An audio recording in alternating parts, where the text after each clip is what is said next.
ha contado con la valiosa participación del programa de medicina crítica y cuidado intensivo de la Universidad de Antioquia, liderado por el doctor Horacio Atartúa. En el día de hoy, el doctor Santiago Cardona Jiménez, del mismo programa de medicina crítica y cuidado intensivo de la Universidad de Antioquia, nos va a hablar sobre tormenta de citoquinas en el paciente oncológico, contando con ello con la asesoría del doctor Rafael Uribe, intensivista del Hospital Alma Mater. Muchas gracias a todos y somos todo oídos para su presentación, doctor Cardona.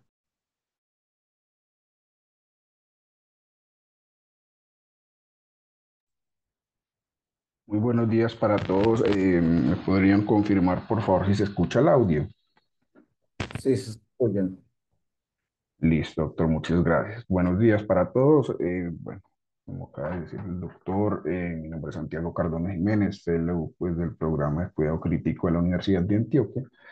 A continuación daremos entonces comienzo al tema de revisión tormenta de citoquinas en el paciente oncológico. Para empezar entonces, vamos a definirlo como una respuesta suprafisiológica que se va a caracterizar por una liberación y activación pues masiva de citoquinas. Hay que tener en cuenta que es una situación que pues va a superar los mecanismos de contrarregulación y al verse pues potenciadas estas cascadas que ya revisaremos pues con mayor detenimiento, se llegará a un estado inflamatorio pues generalizado, que en caso pues de perpetuarse llevará a un estado potencialmente letal. Siempre hay que tener en cuenta que tendremos un evento desencadenante, que puede ser un fármaco utilizado en quimioterapia o una terapia pues de trasplante de células hematopoyéticas, también encontraremos, ¿sí? O incluso eventos pues de carácter infeccioso.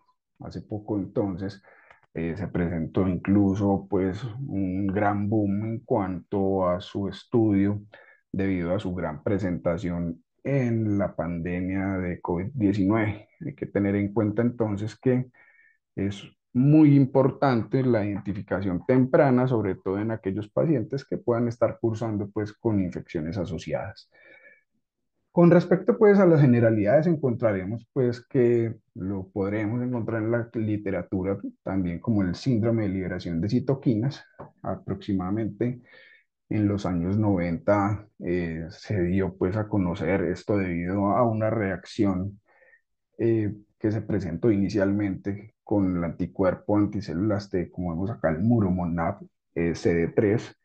Este pues fue utilizado en este grupo de pacientes. Llamó mucho la atención es que al comienzo pues de su uso, los pacientes aproximadamente entre 3 a 7 días empezaban a presentar picos febriles, deterioro del trabajo respiratorio, asociado pues a esto episodios de hipotensión que en ocasiones llegaban a requerir incluso soporte vasopresor y en algunos casos también compromiso del estado de conciencia. Hay que tener en cuenta entonces que al momento pues de su estudio se evidenció también una elevación muy significativa en cuanto a algunas sustancias proinflamatorias.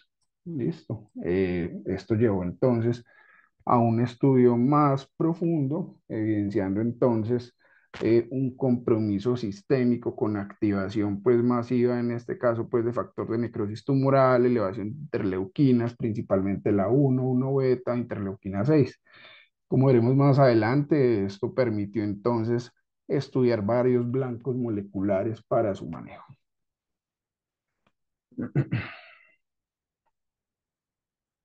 Con respecto a la fisiopatología, hay que tener en cuenta entonces que vamos a encontrar varios desencadenantes. Entre ellos, pues como mencionamos, está pues la terapia inmunomoduladora, en algunos casos, dependiendo de su disponibilidad o no. Encontraremos pues la terapia CAR-T, la terapia pues con inhibidores del checkpoint, la terapia también con anticuerpos monoclonales y en algunos eventos pues episodios pues de infección.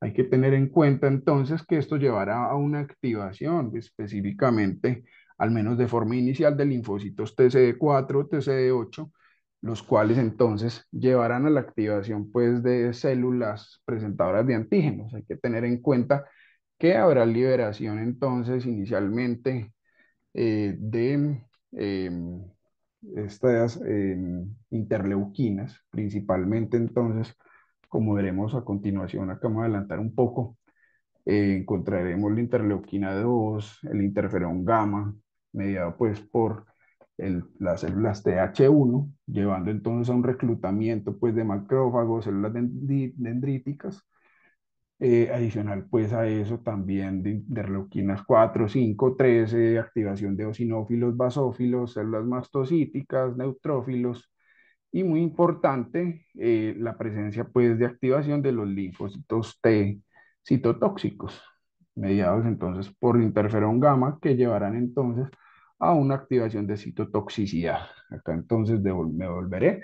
Deberemos tener en cuenta que esto se va a presentar de forma masiva. ¿En qué sentido? Pues los mecanismos contrarregulatorios, como vemos en la parte inferior izquierda, se verán superados. ¿En qué sentido? En el sentido, pues, de que no será posible su inactivación. Esto entonces llegará a presentarse una perpetuación en la activación de estas interleuquinas. Como vemos acá, la interleuquina 18 llevará a la activación de quimioquinas. Específicamente encontraremos, pues, activación de la proteína quimioatrayente de monocitos de tipo 1, la MSP1, como vemos a la izquierda. Esto tiene mucha importancia clínica, sobre todo por un estudio que traeremos pues hacia el final. La activación pues del interleuquina beta con activación pues del sistema del complemento, el factor de necrosis tumoral, el interferón gamma. Todo esto nos llevará entonces a la activación prolongada de cascadas de señalización. Encontramos entonces acá principalmente pues la vía MAPK, que es la proteína quinasa activada por mitógenos, el factor de necrosis capa beta, la vía JAK-STAT3, que nos llevará a la activación de la interleuquina 6 en su forma final y la activación pues de la proteína reguladora mTOR. Hay que tener en cuenta entonces que todo esto entonces llegará a la aparición de lesión tisular, inicialmente lesión celular, que llevará a disfunción orgánica múltiple, eh, aparición pues de fenómenos inflamatorios generalizados, llevando a una disfunción multiorgánica y a la posterior muerte en caso pues de no lograrse el control. Acá traigo una revisión pues bastante interesante. Esto se llevó pues a cabo con los pacientes que recibían tratamiento con células CAR-T. Hay que tener en cuenta que previo a su administración, como veremos ahorita, se prepara un régimen de acondicionamiento. ¿Qué va a ocurrir? Aproximadamente encontraremos un pico entre los días 2 y 3, que incluso se puede extender hasta los días 14. Hay que tener en cuenta que las células CAR-T se incrementarán de forma progresiva a nivel sérico, llevando entonces inicialmente a la activación de la interleuquina 1B, los receptores de interleuquina 1. Muy importante, acá encontraremos también pues la activación pues del factor estimulante de colonia de macrófagos. ¿Y esto qué implicación clínica tiene? Pues se encontrará de forma generalizada activación pues de trampas de macrófagos, llevando entonces a lesión tisular, lesión celular, con perpetuación de un estado proinflamatorio. En un segundo pico encontraremos entonces un aumento en cuanto a los niveles séricos de citoquinas, específicamente las 6, 8, 10, el interferón gamma y el factor de necrosis tumoral. Vemos entonces que se presentará una perpetuación, esto lo dividiremos en 5 fases, y estas primeras 3 fases se caracterizarán por eso. Esta activación masiva, superación entonces de las medidas contrarregulatorias que llevarán entonces a una disfunción orgánica. Vemos entonces a modo de resumen el desencadenante, la liberación masiva de citoquinas, la respuesta inflamatoria sistémica no regulada que lleva a compromiso orgánico múltiple y a la muerte del paciente. Con respecto a la epidemiología, encontraremos entonces que aquellos pacientes que reciben la terapia CAR-T va a oscilar pues la incidencia entre 40 y 87%. Un porcentaje si menor, 12%, va a estar entre grado 3 y 4 de gravedad.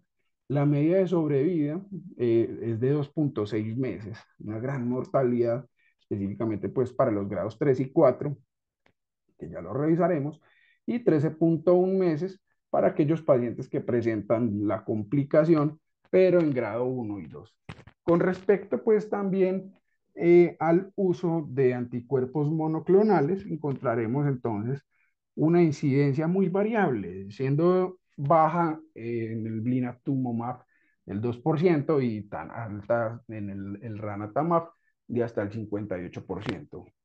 Hay que tener en cuenta que incluso pues en pacientes de trasplantes de células hematopoyéticas pues va a variar en cuanto a la complicación. Me explico, si es un grado 3 o 4 podríamos encontrarlo hasta un 12%. Ya un grado de menor severidad, sí hasta un 75%. Por lo tanto, entonces vemos que no es nada despreciable su incidencia, por lo tanto, es muy importante identificarlo de forma oportuna. Vemos entonces que pues el compromiso es sistémico. No me voy a detener pues lo que quiero resaltar pues de esta diapositiva es que son pacientes que van a presentar un universo de síntomas y signos, los cuales nos deben hacer pensar de forma temprana, tanto en su posible diagnóstico como en los diagnósticos diferenciales. ¿Qué diagnósticos diferenciales? Importante descartar las infecciones, los estados inflamatorios específicamente, pues el síndrome de activación de macrófagos, la respuesta pues eh, inflamatoria asociada a infecciones.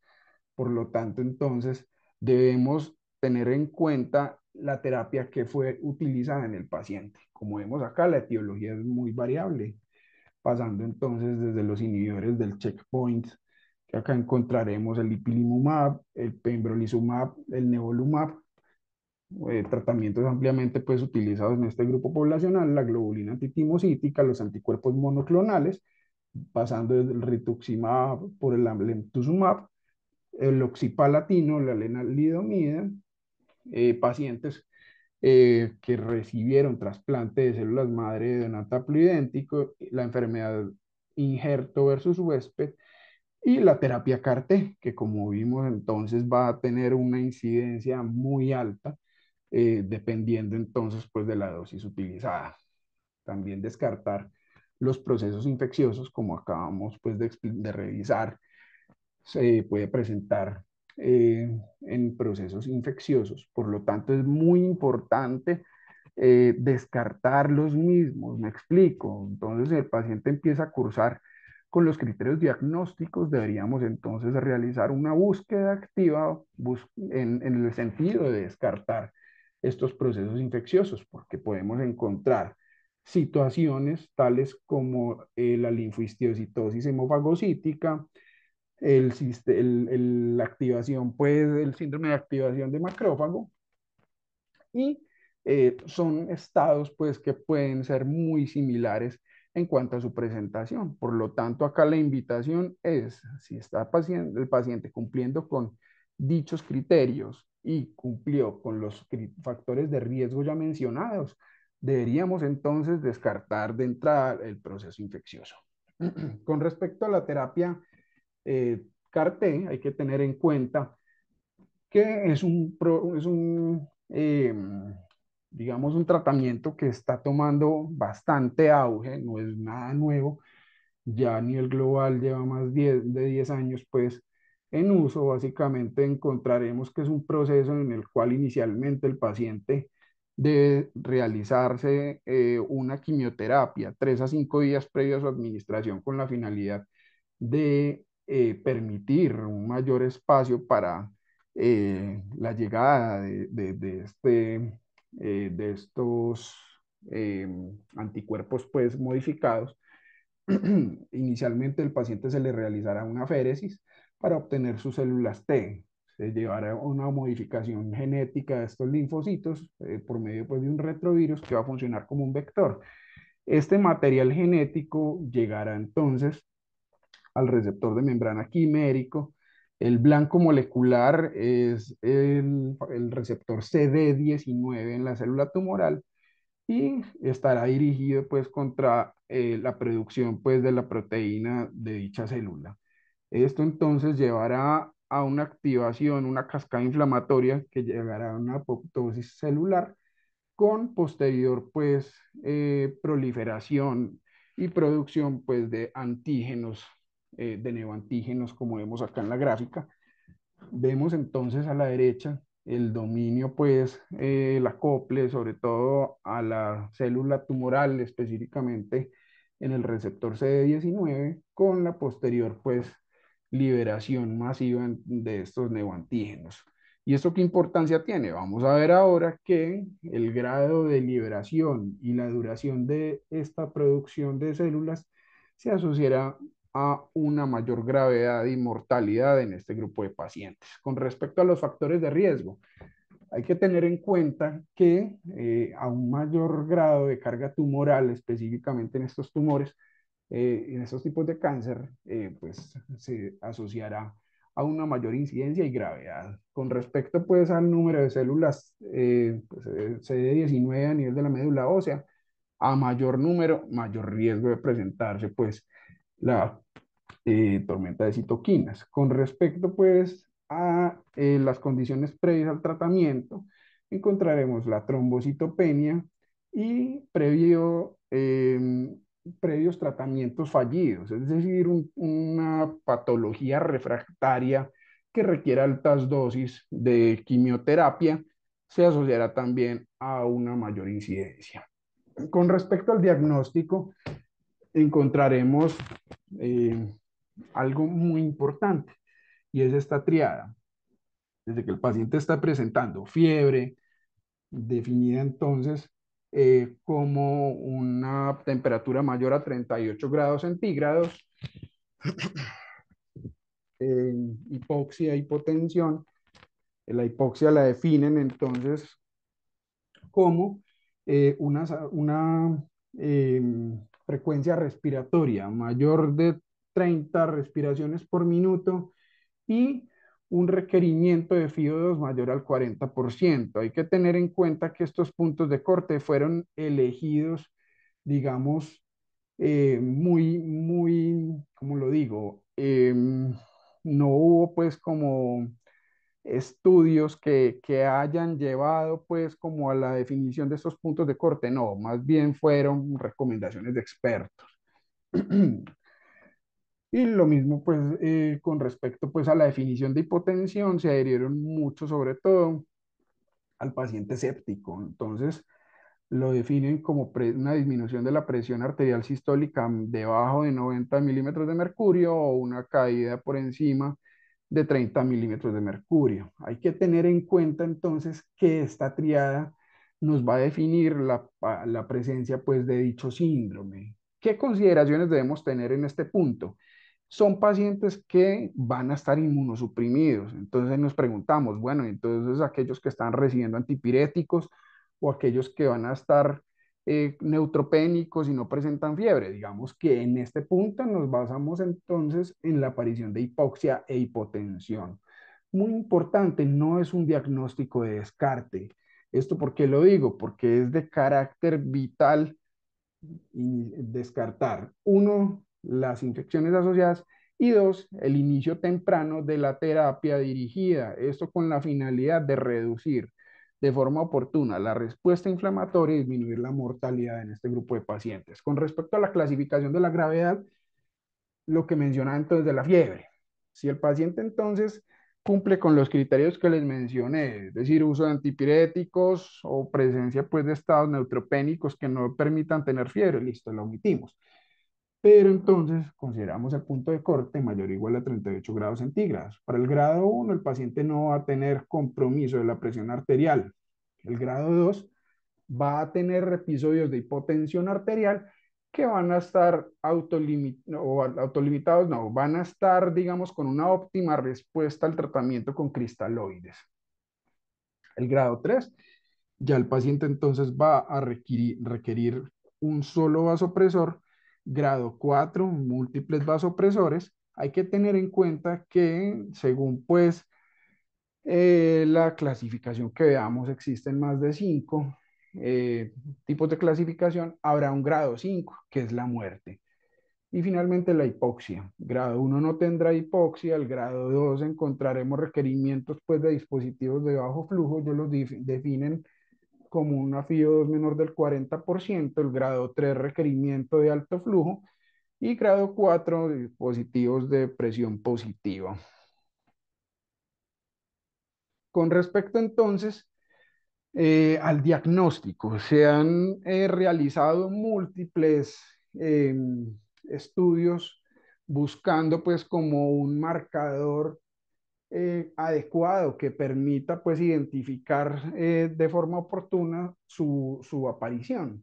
Hay que tener en cuenta entonces que han realizado medición de múltiples citoquinas, entre ellas la interleuquina 6, entre ellas también encontraremos pues la medición de la proteína quimioatrayente de monocitos tipo 1, la medición de neutrófilos, etcétera.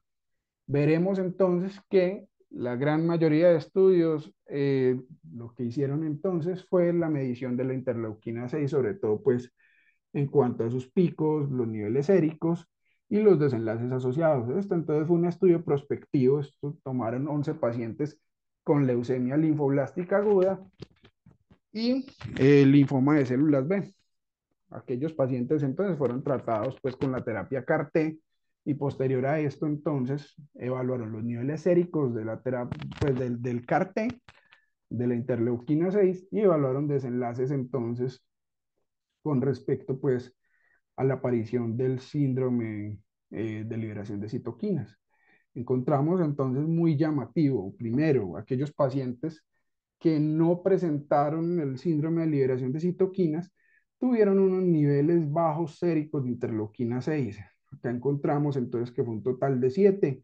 Muy llamativo que los niveles séricos fueron menores de 50 picogramos mililitro, mientras que aquellos pacientes que sí lo presentaron se asociaron a niveles mayores de 600 picogramos mililitros. Vemos entonces acá un pequeño resumen de la presentación pues de estos 11 pacientes con respecto entonces a su comportamiento. Veremos algo muy importante. Primero, el comportamiento que tuvieron posterior a la administración de la terapia CAR-T. Entonces, acá les señalo los pacientes 3, 4 y 5. ¿Y por qué los señalo? Me llama mucho la atención en ellos porque al medir la dinámica de los niveles séricos de los neoantígenos de CAR-T, vemos que tienen un pico rápido, lo vemos acá pues en la penúltima columna, un pico de elevación muy rápido con un descenso muy lento. Van a tener pues como este comportamiento. Este pico generalmente lo presentaron aproximadamente entre el día 3 y 4, mientras que el descenso ya tardó más de 7 días. Esto entonces se asoció a una mayor incidencia pues de una progresión en el grado del síndrome de liberación de citoquinas. Vemos acá entonces que en promedio fue al día 2 de tratamiento, al día 3 y al día 4. Iniciaron con grado 2, pero fueron progresando. De estos fallecieron el paciente 4, el paciente 5. Y lo que les quiero mostrar a continuación fueron los niveles séricos de interleuquina 6. Nuevamente encontramos el paciente 3, 4 y 5, pues los vemos entonces de color verde, rojo y amarillo. ¿Qué nos llama mucho la atención? El pico súbito de elevación de interleuquina 6. con un posterior descenso muy lento con respecto a la evolución en cuanto a tiempo. Entonces acá tenemos algo muy llamativo, son pacientes que tienen picos marcados de liberación de interleuquina 6 y al evaluar el patrón de comportamiento de los niveles séricos del neoantígeno, van a tener un comportamiento tipo 2, un patrón 2, un rápido incremento con una lenta disminución y persistencia en cuanto a los niveles séricos de CAR-T. Esto entonces nos llama mucho la atención en el sentido de que son pacientes que van a tener una mayor actividad proinflamatoria con una mayor incidencia de complicaciones. Como desventaja, pues digamos, un estudio con muy pocos pacientes, sin embargo, hay que tener en cuenta, pues, que es una terapia pues que aún está en desarrollo en algunos países, incluido el nuestro. Haré una aclaración pues en este punto y es que si bien al día de hoy en nuestro país no se está realizando la terapia, hay varias instituciones en proyecto pues de desarrollo de la misma. Este fue otro estudio en el cual pues evaluaron el comportamiento de biomarcadores y la cinética en el síndrome de liberación de citoquinas. Tomaron pacientes con neoplasias de células B y evaluaron pues las recaídas. Tomaron 133 pacientes que recibieron la terapia, midieron los niveles séricos de marcadores inflamatorios. Muy llamativo es aquellos pacientes que tuvieron un mayor grado de liberación de síndrome de liberación de citoquinas, es decir, grado 4, grado 5. Primero, desarrollaron la fiebre en menor tiempo. Vemos acá 0,4. El pico fue, pues el pico de fiebre se presentó de forma más temprana y la temperatura máxima también fue pues mucho mayor. Muy llamativo, fue estadísticamente significativo. Hay que tener en cuenta que si bien pues en este estudio no se evaluaron desenlaces de mortalidad, sí evaluaron los niveles séricos de estas citoquinas, de interferón gamma, la interleuquina 6, la interleuquina 10 y 15, y vemos entonces la aparición de picos entre las primeras 36 horas posterior a la administración del tratamiento, lo cual se asoció, como vemos a mano derecha, a una incidencia de un grado 4. ¿Listo? Grado 4, grado 5. Qué pena. Entonces, vemos el comportamiento de los neutrófilos, del hematocrito, de la hemoglobina, de las plaquetas, al descenso. Es decir, encontramos que aquellos pacientes que tuvieron unos descensos más marcados se asociaron a unos desenlaces pues, más graves.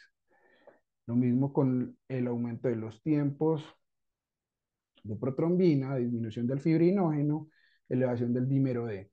Muy importante acá, ellos evaluaron los niveles séricos de la proteína quimioatrayente de monocitos tipo 1 y encontraron que aquellos pacientes que tenían niveles séricos por encima de 1343 se asociaron a una mayor incidencia de tormenta de citoquinas mayor o igual a grado 4.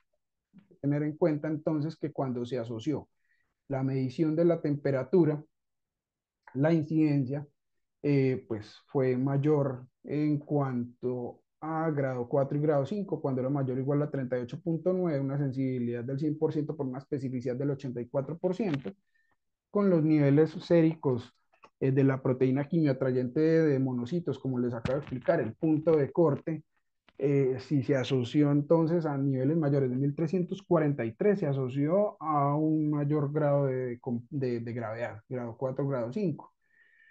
Y muy interesante, al mezclar, digamos, la aparición de fiebre con la elevación pues, de los niveles séricos de la MSP1, básicamente encontraremos una especificidad de hasta el 95%.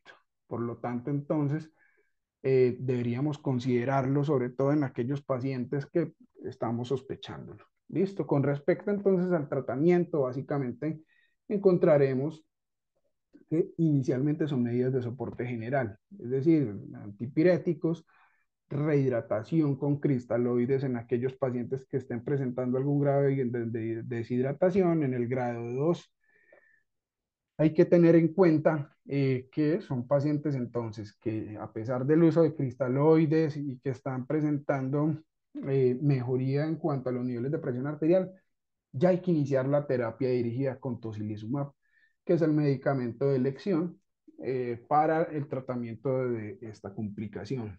Ya daré pues como una mayor explicación, pero en aquellos pacientes que a pesar de estar con tratamiento con tocilizumab y presentan requerimiento de soporte vasopresor, ya se indica entonces el inicio del esteroide y vigilancia en cuidados intensivos. Hay que tener en cuenta que desde el grado 2 hay que considerar la vigilancia de estos pacientes en la unidad de cuidados especiales, sobre todo porque tienen una tendencia a normalizar la presión arterial hasta 48 horas después de la administración del tocilizumab. Por lo tanto, debemos estar vigilando las posibles complicaciones como la hipotensión pues, refractaria. Con respecto al grado 4, hay un punto muy importante y es que dependiendo pues como de la escuela o de donde leamos, van a recomendar un esteroide diferente. No hay estudios que soporten el uso específico de alguno. Encontraremos, como les mencionaré a continuación, varios esquemas de tratamiento, pero algo muy importante que se deben llevar es, si el paciente después del uso de tocilizumab después de aproximadamente 4 a 8 horas, persiste con deterioro, deberíamos incrementar la dosis.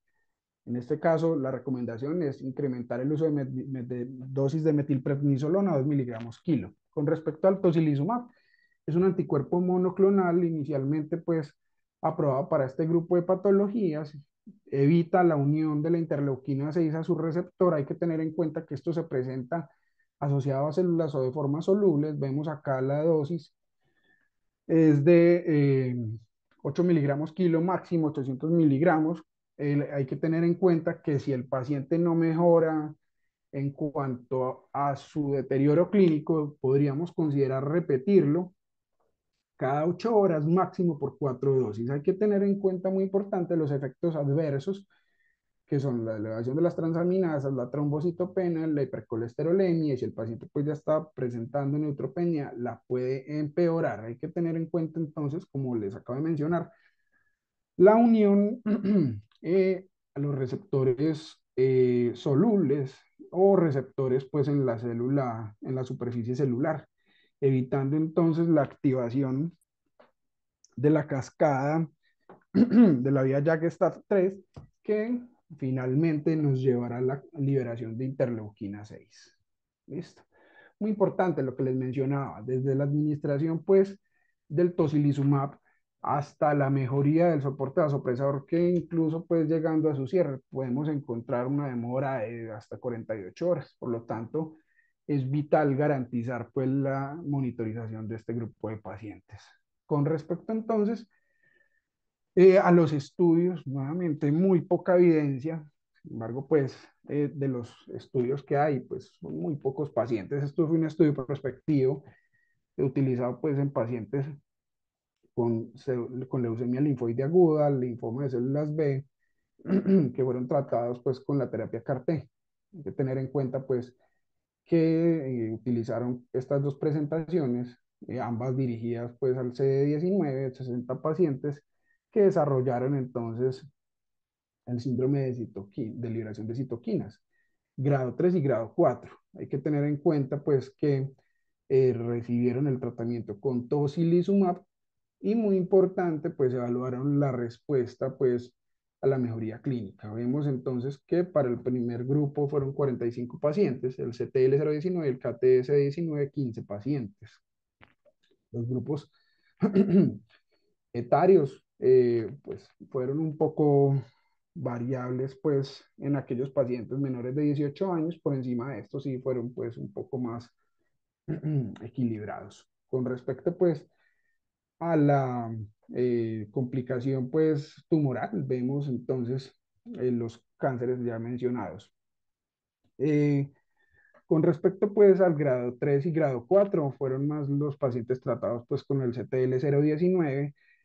En general, la mayoría de pacientes solamente requirieron una dosis de tocilizumab con posterior mejoría pues de los síntomas. Inicialmente utilizaron dosis de 8 miligramos kilo y al evaluar entonces la mejoría, vemos que al día 2 la respuesta se presentó de forma adecuada en un 20% de los pacientes, al día 7 de 57% y al día 21 de 68,9, muy similar al día 14. ¿Cuál es la finalidad de mostrarles esto? Vemos entonces que si bien se puede presentar una respuesta muy temprana, hay que tener en cuenta que se puede retrasar. Por lo tanto, entonces, debemos garantizar medidas de soporte y uso de esteroides en este grupo poblacional. Hay que tener en cuenta que lo deberíamos considerar desde el estadio 2 en adelante. Las, los eh, esquemas serán muy variables. Veremos entonces de metilprednisolona 1 miligramo kilo día. Recordemos que si no hay una mejoría tras la administración del tocilizumab, deberíamos considerar dosis de 2 miligramos kilo día. Con la dexametasona de 0,5 hasta 10 miligramos kilo. Y, y hay que tener en cuenta que aquellos pacientes con choque y requerimiento de soporte vasopresor deberíamos considerar entonces dosis de estrés de hidrocortisona. Ellos recomiendan 100 miligramos cada 8 horas. Muy importante también a considerarlo, sobre todo en aquellos pacientes que tengan pues más riesgo de una insuficiencia relativa eh, a nivel pues suprarrenal.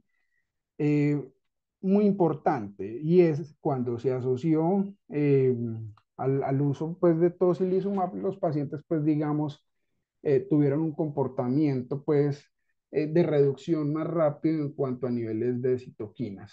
No hay estudios nuevamente en este grupo poblacional, digamos, la principal evidencia que encontramos fue en aquellos pacientes estudiados durante la pandemia con COVID-19 e incluso pues en algunos estados pues de infección. Entonces, esto fue un estudio prospectivo de 172 pacientes pues con COVID-19. Evaluaron pues la presencia del síndrome de liberación de citoquina, lo definieron pues con estos puntos de corte de PCR, ferritina y timerode y utilizaron metilprednisolona por 5 días. Hay que tener en cuenta que si posterior a la administración de la misma no había mejoría, iniciaron el tocilizumab. Evaluaron los desenlaces basados pues en la escala WHO, que ya la revisaremos, y evaluaron entonces en cuanto a desenlaces, la mejoría de esta escala alta hospitalaria, mortalidad y requerimiento de ventilación mecánica. Con respecto entonces a la mejoría, vemos eh, que aquellos pacientes que recibieron esteroide con tocilizumab, que fue el grupo de tratamiento, presentaron una disminución en cuanto a mejoría clínica en esta escala WHO, una disminución en la mortalidad hospitalaria, vemos entonces 14 versus 41, es decir, una tasa de sobrevida mucho mayor, requerimiento de ventilación mecánica mucho menor y mejoría entonces en cuanto a deterioro clínico. Acá evaluaron entonces la escala WHO, vemos esta clasificación y en el grupo pues que no requirió hospitalización o que fueron hospitalizados sin requerimiento de oxígeno, tuvieron incluso pues eh, un comportamiento un poco similar. Sin embargo, al evaluar lo que fue el requerimiento de alto flujo, sí fue mucho mayor en aquellos pacientes que no recibieron la terapia con esteroide y con el tocilizumab. Acá al evaluar entonces la mejoría clínica fue mucho mejor en el grupo que recibió esteroide y tocilizumab y la mortalidad fue mucho menor a los 20 días en el grupo que recibió ambos tratamientos. Con respecto a la refractariedad, hay que tener en cuenta que son pacientes sin mejoría después de 8 a 24 horas del uso de tocilizumab y deberíamos entonces considerar de forma temprana incrementar la dosis de la metilprednisolona y el uso de anakinra. Hay que tener en cuenta entonces que la anakinra va a inhibir entonces la producción de la interleuquina 1, evitando entonces la propagación de esta cascada inflamatoria. Ahí, digamos, ahí encontré un estudio muy pocos pacientes en los cuales evaluaron pues la dosis de 100 versus 200 miligramos en este grupo poblacional y los desenlaces pues se asociaron a menores niveles pues de citoquinas proinflamatorias séricas. Con respecto a la prevención, hay que tener en cuenta entonces que si estos pacientes van a ser llevados a tratamiento con quimioterapia ya mencionada, el tocilizumab previo a la administración de dichos tratamientos, no hay estudios que muestren pues como su eficacia y hay que tener en cuenta entonces que tendrán una mayor incidencia de encefalopatía. Esto debido a que el tocilizumab no cruza la barrera hematoencefálica empeorando entonces eh, la posible aparición de encefalopatía en este grupo de pacientes. Y el uso de esteroides sí se asocia a una reducción de niveles de citoquinas, pero nuevamente no hay estudios que lleven pues como al refuerzo pues de su uso. Vamos de conclusión, entonces encontraremos que es un síndrome de una variedad clínica y etiológica muy amplia, por lo tanto, si mi paciente está cumpliendo con las patologías mencionadas y los tratamientos que pueden llevar a la aparición de dicho síndrome, deberemos sospecharlo desde que estén presentando fiebre, hipoxia e hipotensión. Nuevamente, no hay paraclínicos definitorios, no es un diagnóstico de descarte de realizarse de forma temprana, oportuna para reducir la mortalidad en este grupo poblacional, garantizando un soporte vital temprano, incluso posterior a la administración del tocilizumab, y no retrasar la asociación de tocilizumab y esteroides, que como vimos pues en estudios si bien fueron pues en otro grupo poblacional, pues se asoció a una menor tasa de complicación en el síndrome de respuesta de liberación de citoquinas, perdón. Muchas gracias por su atención. Quedo atento entonces a las preguntas y comentarios. Muchísimas gracias, doctor Cardona. Excelente presentación de un tema complejo, novedoso y de difícil aplicación previamente, que era ignorado por muchos de nosotros hasta antes de la pandemia y que creo que ha sido adecuadamente revisado y nos deja claras luces y aportes. Muy, muy excelente presentación, doctor Santiago. No sé si algún comentario, pregunta o aporte, doctor Pacheco.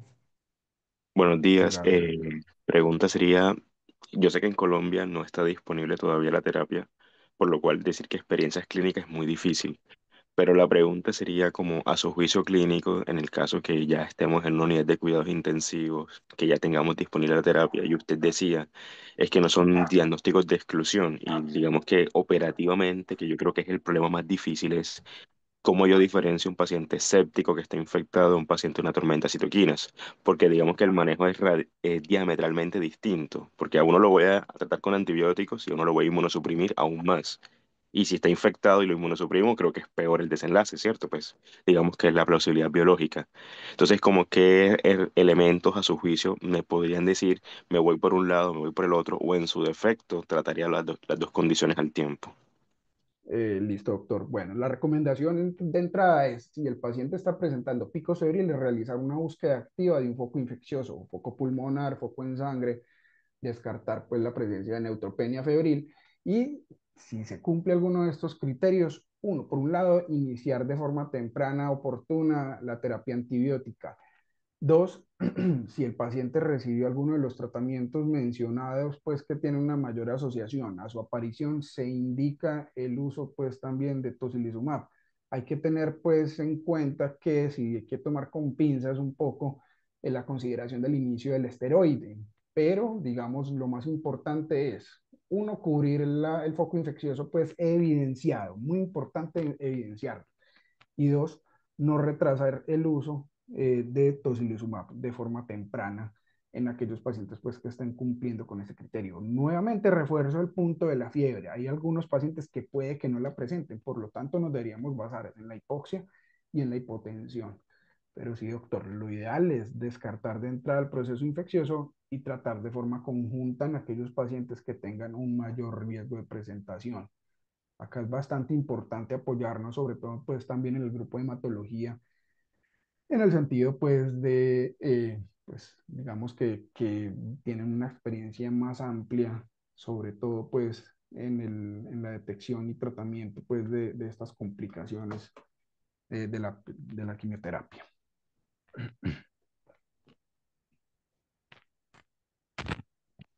Muchísimas gracias.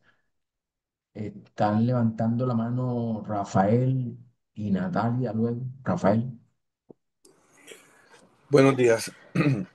Gracias, Santiago, por la presentación. La pregunta del doctor Cristian es muy pertinente y es realmente un coco en la atención. Porque el verdadero experto no existe, ¿cierto? Y como bien decía Santiago, una de las terapias que ha disparado la presentación de esta complicación es la terapia CAR-T, con la cual no disponemos aún en el país, pero que hay instituciones que están haciendo unos esfuerzos no solamente muy serios, sino que en teoría a corto plazo iniciarán los estudios en Colombia. Una de esas es el Hospital Alma Mater, pero con una variante bastante innovadora impulsada por la Universidad de Antioquia. Y es lo que llevó a que en algún momento este tema fuera, después de la pandemia, este segundo golpe, si se puede llamar así, de interés, llevó a que pusiéramos foco sobre esta complicación. No obstante, no podemos relegar como la presentación del síndrome de liberación de citoquinas solamente a COVID-19, a algunas infecciones virales o a terapia con CAR-T, porque en nuestro medio ya existe algunas terapias que generalmente no son de primera línea, pero que sí están bastante asociadas a esta complicación y que son sobre las que más se ha escrito últimamente, creería yo, aparte del CAR-T. Y es con las terapias inmunes, llamadas así algunas, pero más específicamente con los eh, inhibidores del punto de verificación inmune, entre ellos el pembrolizumab, el nivolumab, que son terapias que tenemos disponibles en nuestro país y que sí se asocian también a esta complicación y que nos pueden llegar a la unidad de cuidados intensivos. Entonces, lo primero es recordar lo que decía un profe, que el que no se la sospecha no la diagnostica. Y con esto empiezo a dar respuesta al comentario que hacía el doctor Cristian. Una de las cosas que lo debe llevar a uno a pensar que se trata de un síndrome de liberación de citoquinas y no de una sepsis es precisamente el antecedente de exposición a. Usted tiene un paciente que hace 2 o 3 días o en la última semana recibió una terapia, un inhibidor del punto de verificación inmune y ahora presenta un síndrome de respuesta inflamatoria que no está bien filiado a un proceso infeccioso. Ahí es donde empieza la sospecha de que esto puede ser un síndrome de liberación de citoquinas. Por la definición de las guías ASCO del 2021, si las verificas, te puedes dar cuenta que un biomarcador que cumpla con el gol estándar para el diagnóstico de síndrome de liberación de citoquinas no lo hay. Dicho eso, caemos en la presunción clínica. Y por otra parte, para sepsis, pues si recordamos, o lamentablemente tampoco tenemos un gol estándar biomarcadora, claro, que cumpla con estas características de gol estándar para hacer el diagnóstico. Entonces otra vez caemos en la presunción clínica y o aplicar el SOFA y encontrar disfunción multiorgánica. Pero el síndrome de liberación de citoquinas también te puede llevar a disfunción multiorgánica. Entonces, eso te lo resumo en la presunción clínica basada en los, eh, en la, en los antecedentes de exposición del paciente. Eso como primero. Lo segundo es entonces hacer la clasificación, porque la clasificación también te ayuda, pues, de alguna forma a soportar el diagnóstico. Y esa clasificación la puedes hacer bajo los criterios de eventos adversos, que son la graduación que va del 1 al 5, que son los que más promueve de alguna forma la FDA, pero los más aceptados clínicamente y adoptados por la guía SASCO son la graduación 1-4, que son específicos para síndrome de liberación de citoquinas y que son los de la Sociedad Americana de Terapia Celular y Trasplante, ¿cierto? Que son los que presentó Santiago acá. Y ahí es donde empieza la divergencia grande o la incoherencia. De hecho, esto fue una discusión que ya se iba poniendo un poquito acalorada en el último Congreso Europeo, porque no, el consenso es que no hay consenso. Eso es así. De hecho, usted pregunta entre los hematólogos que son los que más frecuentemente se afrontan a este tipo de terapias, porque el grado uno y 2 digamos que lo suelen manejar más en hospitalización. El grado 3 y el grado 4 son más de la unidad de cuidados intensivos. Ahí hay una zona gris en el grado 2, pero lo que usted logra ver es que si bien no hay evidencia, en la parte clínica la decisión muchas veces es no iniciar antagonistas de la interleuquina 6, no solamente porque no hay evidencia, sino porque hay un riesgo de eventos adversos para pasar al paciente a ICANS, que es la neurotoxicidad asociada, ¿cierto? Y eso sí eso es otra complicación que le podríamos añadir al paciente. Ahora bien, eso no quiere decir ni que se usa ni que no se usa, simplemente que no hay evidencia del uso del beneficio de los antagonistas de interleuquina 6 y que sí tienen un evento adverso que es importante tener en cuenta. Entonces, la mayoría lo que hacen es iniciar la dexametasona en pisos en los grados uno y 2 para evitar tener que llegar al grado 3 donde casi que no nos queda ni excusa para no iniciar el antagonista de interleuquina 6, así tengamos evidencia de su uso, porque es lo único que potencialmente puede sacar al paciente de esa complicación. Y lo último, para finalizar, que otro de los puntos importantes para hablar de esta complicación es porque generalmente surge en el entorno de malignidades hematológicas que de por sí, al margen de estas complicaciones, pueden llegar a tener muy buen pronóstico, pero nos llevan a un paciente en una síndrome de disfunción multiorgánica a la UCI y que la solución por parte de nosotros no puede ser trabajarle a medias o poco sobre pretexto de la complicación en un paciente con cáncer, porque son pacientes que si resolvemos esta complicación pueden tener un excelente pronóstico de sobrevida y funcionalidad a corto plazo incluso. No sé si con esto puedo acompañar o a retroalimentar un poco soportar un poco la respuesta de Santiago, pero si hay alguna pregunta adicional que esté en la medida de mis capacidades para responder, con mucho gusto.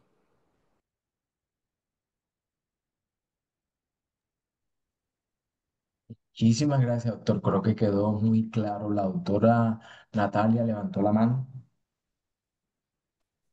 Sí, buenos días. Quería hacer una pregunta, gracias por la presentación. Pues quería saber en cuanto a si, bueno, como no la tenemos disponible en Colombia, pues en los lugares donde hay experiencia, ¿cuál sería como una contraindicación en qué paciente yo definitivamente no consideraría usar la terapia con CAR-T, sabiendo que las o los posibles factores de riesgo son inherentes a las patologías para los que se usa la terapia? Y segundo, en este tipo de pacientes de alto riesgo en que voy a iniciar una terapia CAR-T, ¿habría algún biomarcador o algún paraclínico que nos podría guiar tempranamente si el paciente está como enfrente a una tormenta de citoquinas, sabiendo que el diagnóstico es tan inespecífico? Sí, muy buenos días. Bueno, entonces de entrada, pues lo más importante es definir quiénes sí, es decir, listo. El paciente está presentando requerimiento de CAR-T. La pregunta entonces, ¿a quiénes deberían llevarlo? Son pacientes que van a tener refractaria al tratamiento inicial. ¿Quiénes no? Son pacientes que recordemos los efectos adversos, que es la elevación de transaminasas, la neutropenia. Si el paciente está presentando de forma previa al tratamiento alguna de estas complicaciones o tiene una respuesta inadecuada a la quimioterapia de preparación, de entrada no se debería pues administrar el tratamiento. Y con respecto a la segunda pregunta, lo más importante es reconocer, pues tener un punto, un umbral de detección bajo. Por lo tanto, la recomendación es si mi paciente está presentando temperaturas mayores o iguales a 38 grados centígrados y está con requerimiento de oxigenoterapia incluso a bajo flujo, deberíamos tener pues un umbral bajo para su diagnóstico. Esa es la invitación, que es lo más usual, la presentación entonces de fiebre asociado en algunos casos a hipoxemia de forma temprana, en otras pues sí puede tardar un poco más, pero la invitación es que el paciente esté cumpliendo con los factores de riesgo, con el tratamiento reciente y está presentando picos febriles, deberíamos tener el umbral bajo para su diagnóstico.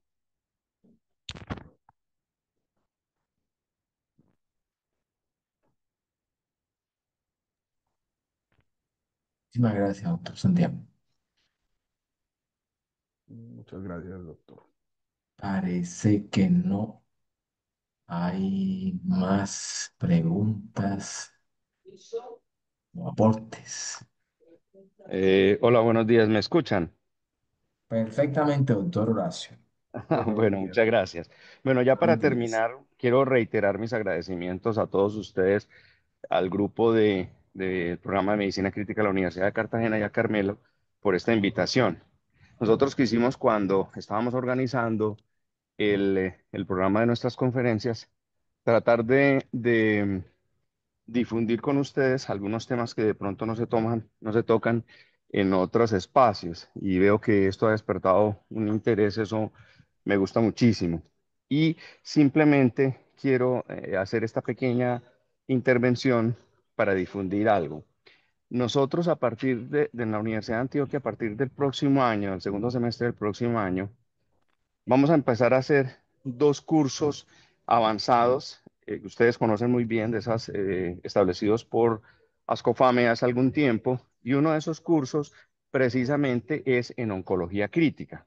Ese curso dura un año, no es un curso de presencia constante, se va a hacer muy dúctil para la gente, de tal manera que puedan venir a Medellín, estar durante un tiempo en el curso y luego devolverse a sus sitios de trabajo o a sus programas de formación.